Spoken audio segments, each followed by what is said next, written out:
C65, ale troszkę bardziej, tak wydaje mi się, unowocześniony z wyglądu. I tutaj zobaczcie, na przedniej ściance obudowy nie mamy nic tutaj nadzwyczajnego, tylko nasz tutaj głośniczek od rozmów. Na bocznych ściankach po jednej stronie nie mamy nic, na drugiej bocznej ściance widzimy tutaj IRDę, nasz podczerwień. Tutaj u samej góry widzimy otwory na naszą smycz i na samym dole standardowe ładowanie tych starszych właśnie Siemensów. I obok tego ładowania widzimy taki mini otwór, jest to otwór na nasz mikrofon. I tu zobaczmy, na tylnej ścianie widzimy napis marki Siemens. Tu jest otwór, nasza antena zasięgu, aparat fotograficzny niestety w tym przypadku tylko VGA 0,3 megapikselowy i tutaj szkiełko, dzięki któremu możemy zrobić sobie sami zdjęcie, takie dawne selfie. No, oczywiście w dzisiejszych czasach takie selfie tak naprawdę do niczego się nie nadaje. No, w tamtych czasach tak samo, również dlatego, że chodziło głównie o aparat fotograficzny, bo jest dość słabej tej jakości. I teraz sobie zobaczymy tutaj pod baterią, pod klapką baterii, jaką telefon obsługuje baterię, gdybyście sobie chcieli zakupić taką baterię. I tu widzicie dokładne jej dane. Tu widzimy nawet, że bateria została produkowana w Indonezji.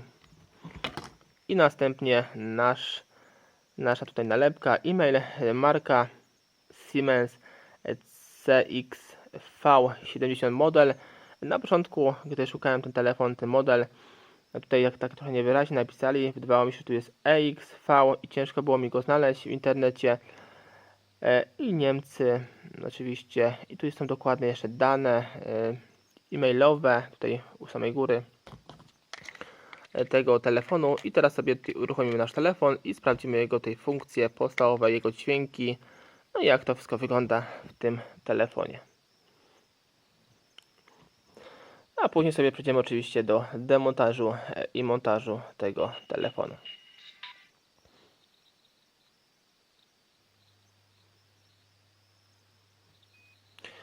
Tu jak przystało na każdy model Siemensa z tamtej epoki, proszę nas o potwierdzenie, czy telefon uruchomić. My oczywiście się zgadzamy i loguje nam tutaj do sieci, do menu tego telefonu i poczekamy, aż nam tu się wszystko ustabilizuje i wchodzimy. I tu mamy książkę telefoniczną, historię połączeń, rozrywkę, czyli nasz tutaj internet. Oczywiście w tym przypadku będzie nam naprawdę bardzo ciężko skorzystać z internetu, no chyba że sobie ściągniemy najnowszą Operę, która wyszła na takie telefony w formacie JAR i jakoś tam coś tam może się dowiemy, jakichkolwiek informacji, no ale jeśli chodzi o na przykład YouTube czy inne takie większe platformy, to musimy o tym już po prostu zapomnieć w tych telefonach. No i tu widzimy aparat fotograficzny, ten słabej jakości VGA. My sobie wykonamy zdjęcie na przykład moich tutaj pazurków. No i zobaczcie, tak wygląda zdjęcie.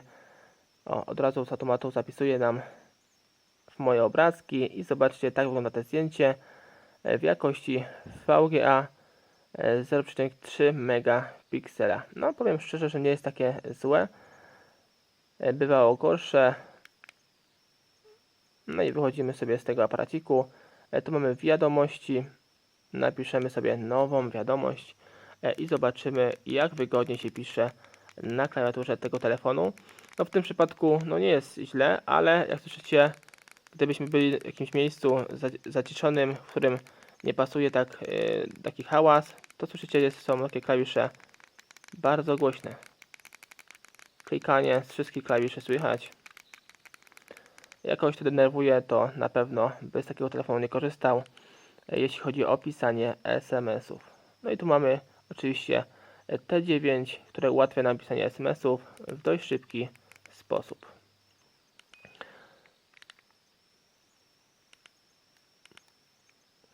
Kolejne tutaj opcje i funkcje organizer.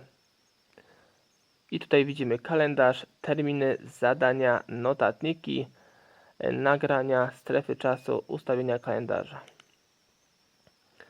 I dodatki plus mega, budzik, nagrywanie, kalkulator, konwerter, stoper, minutnik, zdalna synchronizacja, zarządzanie urządzeniem, system, zobaczymy sobie zarządzanie urządzeniem. Tu nie mamy nic ciekawego. System plików, tu mamy wszystkie pliki. Co ciekawe, w kilku modelach telefonów Siemensów w tamtym okresie czasu mogliśmy sobie przesyłać nasze gierki nawet po zainstalowaniu w formacie JAR. Właśnie poprzez wejście w te foldery, potem tak jakby wydosowaliśmy sobie instalkę i mogliśmy po prostu każdą instalkę, która została zainstalowana na telefonie, przesłać do innego telefonu za pomocą właśnie IRDY. No chyba tylko i wyłącznie Siemensy miały taką opcję, bo większość telefonów, które posiadały aplikacje bądź gierki w formacie JAR, po zainstalowaniu nie dało się po prostu już wysłać takiej aplikacji, a on po prostu tak jakby wydostał instalkę z naszej gierki czy aplikacji. I tu mamy budzik, nagrywanie, kalkulator, konwerter, stoper, minutnik, a to już było. I jedziemy sobie dalej. Tu mamy moje pliki, obrazy, filmy, animacje, dźwięki, motywy, gierki, aplikacje różne. I tu my sobie może od razu przejdziemy do naszych dźwięków i zobaczymy, jakie tutaj ciekawe dźwięki zostały wgrane przez producenta. Tu mamy dźwięki SMS-owe.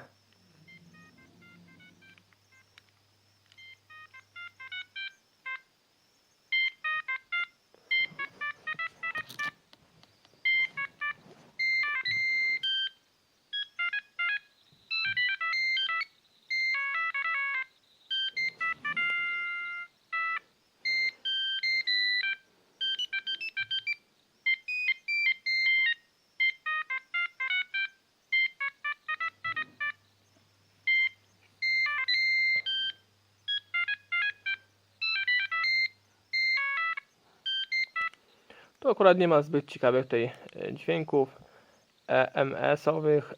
Następne dźwięki posłuchamy sobie.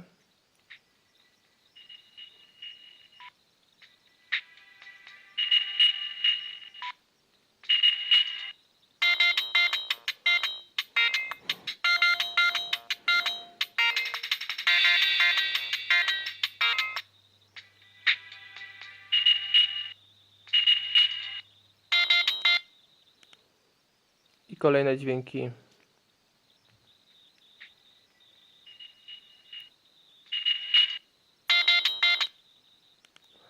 Jest to samo. Następne.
Jak słyszeliście, telefon obsługuje tutaj format WAV. I tu jeszcze mamy inne melodyjki, zobaczymy sobie ostatnie. Nie, to są te same, więc no tyle jeśli chodzi o dźwięki w tym telefonie. Dość fajne dźwięki. Oczywiście te dźwięki wszystkie, które puszczałem teraz, to były dogrywane przez użytkownika. I tu mamy motywy, gierki. Sprawdzimy sobie gierki tutaj oryginalne, jakie zostały wybrane przez producenta. I wchodzimy sobie w pierwszą gierkę. Mam nadzieję, że nam się tutaj nie przetnie.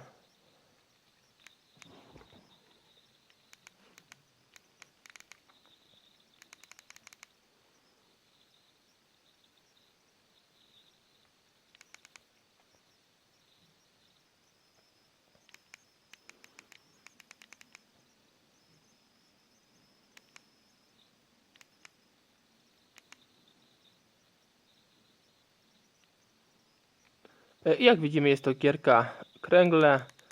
My sobie tutaj rzucamy piłeczką.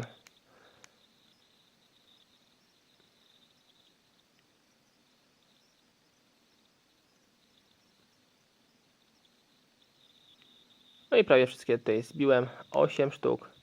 I spróbuję sobie jeszcze raz, troszkę na oślep.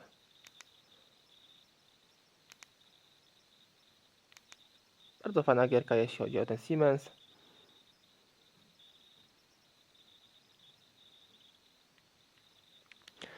I przechodzimy sobie do drugiej gierki w tym telefoniku.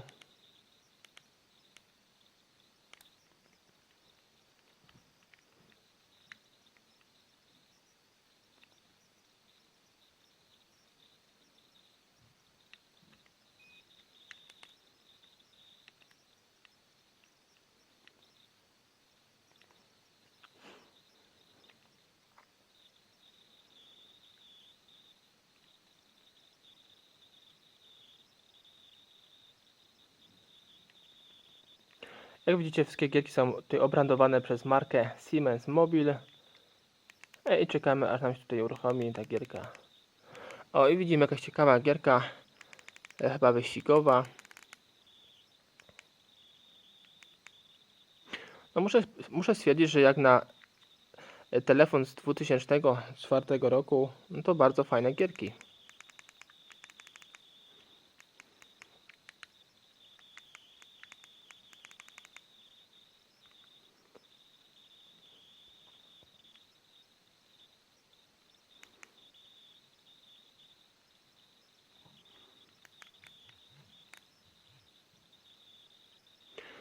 Ale tutaj w tym przypadku dość oporowo się tutaj użytkownik kieruje tego. Oj, wyszło nam, nie wiem jak to się stało. No dobrze, teraz przechodzimy sobie dalej. Zobaczymy coś innego ciekawszego w tym telefonie.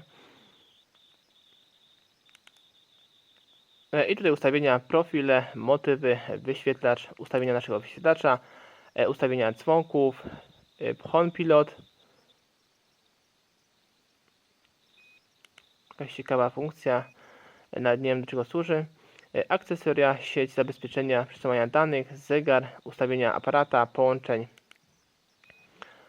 I to tyle jeśli chodzi o ten telefonik. Tu widzicie bardzo fajny telefonik, bardzo prosty, bardzo fajny. Tutaj posiada gierki, dzwonki. Ogólnie jest bardzo fajnym telefonikiem. Jak na tamte lata, 2004 rok, 16 lat, to naprawdę bardzo ciekawy model telefonu od Siemensa. No i teraz przejdziemy sobie do demontażu i montażu tego telefonu. I ściągamy daną klapkę, wyciągamy baterię, kartę SIM i teraz zajmiemy się tutaj ściągnięciem tej przedniej obudowy. Oczywiście podwadzamy tutaj płaskim narzędziem, ale wcześniej patrzymy, czy tu nie ma żadnych tutaj śrubeczek. W tym przypadku raczej ich tutaj nie będzie. Zobaczmy. I podwadzamy tutaj od samego dołu. I sobie idziemy do samej góry. Tak samo robimy po drugiej stronie. Tutaj zobaczmy, bardzo prosty sposób. Tam tutaj obudowa przednia odeszła w tym Siemensie. Tak samo nakładka klawiaturki. I teraz zobaczmy, tu mamy do odkręcenia jedną, drugą, trzecią, czwartą, piątą, szóstą śrubkę. Są to śrubki w tym przypadku, zobaczmy, troszkę mniejsze jak te gwiazdkowe do Nokii 3310. Także ten standardowy Wam tutaj nie podejdzie. I odkręcamy sobie wszystkie.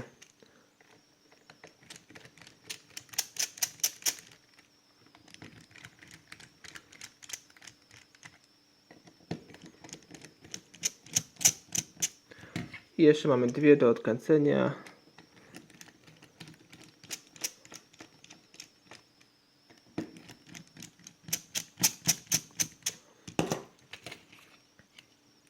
I odkładamy sobie wszystkie śrubeczki na bok, by nam nie przeszkadzały.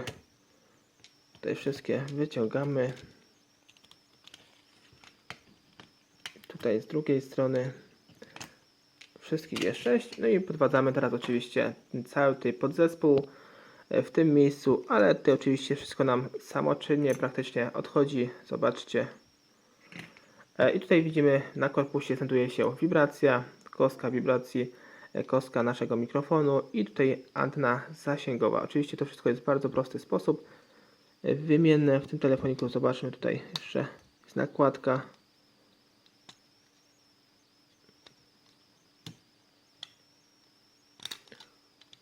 Tutaj widzicie korpusik pod nasz aparacik. I tu widzimy naszą antenę. Oczywiście antenę tutaj sobie podwadzamy, jeśli chcemy. Ona jest tutaj odpowiednio przyklejona taśmą dwustronną do naszego korpusiku. Jeśli oczywiście tu by nam się zerwał styk, jeden albo drugi, to musimy celutką tutaj wymienić, bądź jeśli mamy takie pojęcie, znamy się dobrze, to możemy tutaj, jeśli chcemy, tutaj zlutować, ale raczej to nie będzie wytrzymałe, więc lepiej całą tutaj zerwać. I tak to wygląda tutaj z tej strony. A jeśli chodzi o płytę główną, to widzicie, tu jest rameczka, którą sobie ściągniemy, ale wcześniej musimy ściągnąć tutaj nakładkę joysticka. Sobie spróbujmy ją wyciągnąć. Naszą nakładkę i teraz ściągamy tutaj rameczkę. Rameczka tutaj jest połączona, widzimy, z płytką klawiaturki funkcyjno-numerycznej. I tu już widzimy nasz wyświetlacz. Wyświetlacz w tym przypadku, zobaczcie, jest tutaj zakneblowany w naszą ramkę, tutaj metalową. I spróbujemy sobie też ten wyświetlacz tutaj zdemontować. Zobaczymy, czy się uda. Tu są blokady. Tutaj zobaczcie, podwadzamy sobie między tymi blokadami. Tutaj z jednej i z drugiej strony.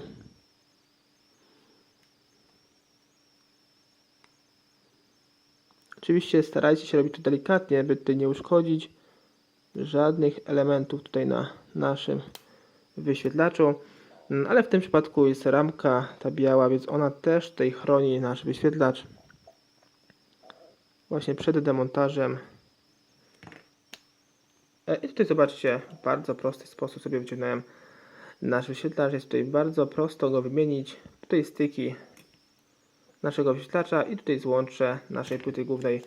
Wystarczy tutaj przyłożyć i pod wpływem właśnie nacisku łączą się razem i dzięki temu telefon nam pokazuje obraz. Informacji odnośnie tego telefonu zobaczcie sobie pod tym filmem. Zapraszam Was również na kolejne moje filmiki z udziałem Nokii, Sony Ericssonów, Siemensów, Motorola i innych ciekawych telefonów klasycznych.